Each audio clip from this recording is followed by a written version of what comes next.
20 থেকে 30 হাজার ভিউ আসছে, তাই তো?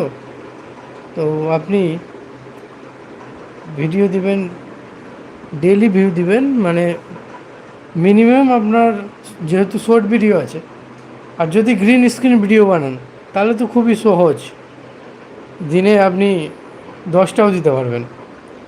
তো 10টা না দিয়ে কমপক্ষে আপনি গ্রিন স্ক্রিন দিলে 5টা দিন বা 4টা দিন। আমি তো প্রায় ডেলি 5টা 6টা ভিডিও আপলোড করে দিই। হুম, আপনাদের মোটামুটি 4টা থেকে 5টা ভিডিও দিন ডেলি। আর যদি গ্রিন স্ক্রিন না থাকে, যদি খুব খাটনি লাগে ভিডিও তৈরি করতে, তাহলে আমি বলবো আর একটা ট্রিক আছে, বুঝতে পারলেন? সেই ট্রিকটা হচ্ছে যে গ্রিন স্ক্রিন না, হ্যাঁ ঠিক আছে, যদি গ্রিন স্ক্রিন না থাকে আর খাটনি বেশি হয়, আপনাদের ভিডিও তৈরি করতে হয়তো 2 দিন 3 দিন সময় লাগতে পারে, তো সপ্তাহে যে কোনো 2টো দিন বেছে নিন। সপ্তাহের যে কোনো 2টো দিন বেছে নিন, এই 2টো দিনের মধ্যে আপনি ভিডিও আপলোড করুন। হ্যাঁ, আর টাইমিংটা ঠিক রাখুন।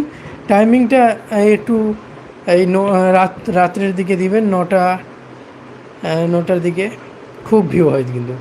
আমার যেই টাইমে এখন ভিউ হচ্ছে, প্রচুর ভিউ হচ্ছে, মানে প্রত্যেকটা ভিডিওতে দেখবেন এই টাইমটায় 9টা 10টা 11টা অবধি প্রচুর টানে ভিউ, মানে কল্পনার বাইরে। সকাল দিন থেকে রাত অবধি একটাই টাইমিং আছে আমার, যেটাতে ভিউ প্রচুর পরিমাণ টানে, সেটা হচ্ছে 8টা 9টা আর 10টা।